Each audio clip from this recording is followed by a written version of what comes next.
Mysuru express way का लोकार्पण करेंगे और इस परियोजना से किस तरह से इस पूरे इलाके की तस्वीर बदलती नजर आएगी, ये हमें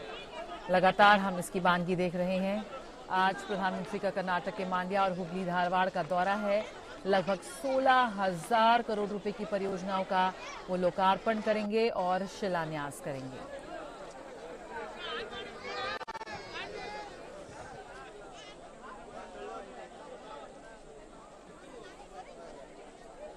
आयशा हमारे साथ जुड़ी हुई है। आयशा, आज अगर हम बात करें, पूरे दिन की बात करें, तो मांड्या के बाद आईआईटी धारवाड़ भी राष्ट्र को समर्पित करेंगे।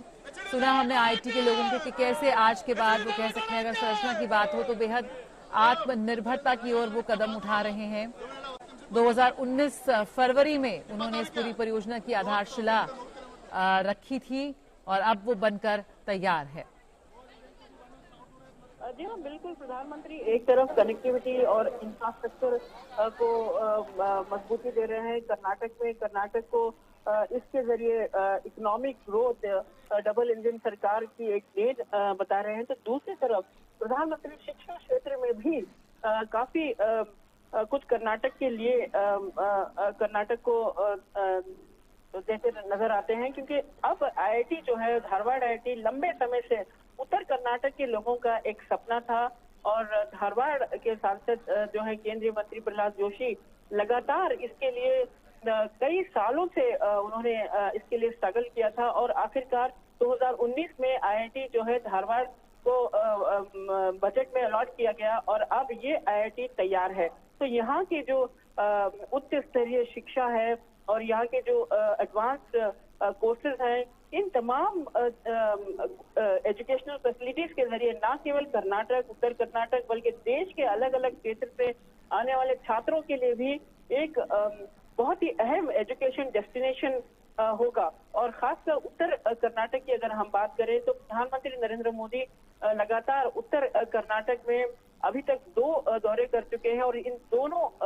प्रधानमंत्री के दौरों पर प्रधानमंत्री ने करोड़ों के पैकेजेस जो है उत्तर कर्नाटक, हुबली और बेलगाम में उन्होंने ऐलान किया था। तो आज हुबली रेलवे स्टेशन जो हुबली का सबसे बड़ा, सबसे लंबा प्लेटफॉर्म है विश्व में, इसको प्रधानमंत्री समर्पित देश को समर्पित करेंगे। तो ये बहुत अहम है। हुबली एक आर्थिक कैपिटल है कर्नाटक का, एक आर्थिक सिटी, डेवलपिंग सिटी है कर्नाटक की, और हुबली को इस तरह से इंफ्रास्ट्रक्चर के साथ जोड़कर यहाँ पर वर्ल्ड क्लास एमिनिटीज देकर प्रधानमंत्री नरेंद्र मोदी हुबली को एक वर्ल्ड क्लास सिटी और खासकर स्मार्ट सिटी की कई अलग अलग योजनाएं जो है इस शहर में लागू किए जा रहे हैं, उसके तहत हुबली एक वर्ल्ड क्लास सिटी के तौर पर तैयार होगी। देखिए, जैसे जैसे बड़े बड़े शहरों पर इंफ्रास्ट्रक्चर का दबाव बढ़ रहा है, तो ये 2 टियर सिटीज जैसे हुबली, धारवाड़, बेलगाम, मांड्या, ये तमाम जो 2 टियर सिटीज हैं, इन सिटीज पर अब इन सिटीज में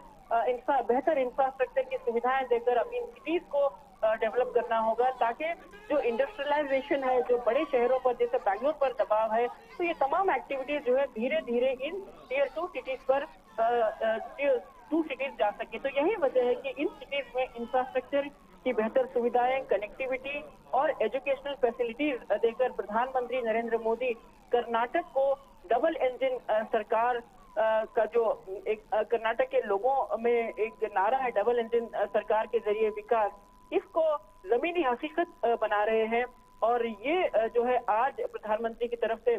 जो सौगात है हुबली के लोगों के लिए और मैसूर, बैंगलोर मैसूर लोगों के लिए, ये बहुत अहमियत है। देखिए, मैसूर हाईवे की बात अगर हम करें, ये मैसूर, बैंगलोर मैसूर के बीच ट्रैवल टाइम कम नहीं करता, बल्कि इसके जरिए आगे ऊटी, फिर कुशालनगर यानी कूर्ग जाना हो या फिर केरला जाना हो, तो इन तमाम क्षेत्रों को पहुंचने में आपका वक्त और कम होगा। यानी फ्यूल कंजम्पशन की कमी, और उसके बाद क्योंकि सड़कें हाईवे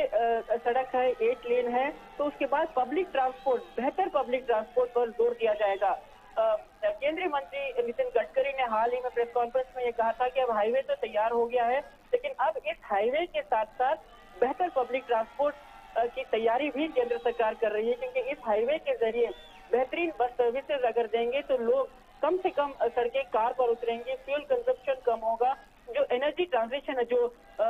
फ्यूल सेविंग की बात जो सरकार करती रही, ये जो है ये भी एक हकीकत बनेगी। तो ऐसे में ये बैंगलोर एक्सप्रेस हाईवे और हुबली में जो प्रधानमंत्री नरेंद्र मोदी आईआईटी का उद्घाटन करेंगे, तमाम चीजें जो है कर्नाटक के लोगों के लिए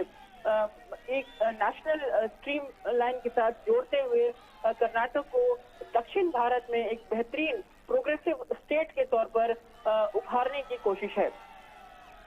बिल्कुल सही कहा आयशा ने कि ये सिर्फ बैंगलोर और मैसूर के बीच की दूरी कम नहीं कर रहा, बल्कि श्रीरंगपटना की बात करें, कुर्ग की बात करें, ऊटी और केरल जैसे क्षेत्रों तक भी जो पहुंच है उसको और बेहतर करने की और पर्यटन क्षमता को बढ़ावा देने की क्षमता रखता है ये पूरा हाईवे जो है।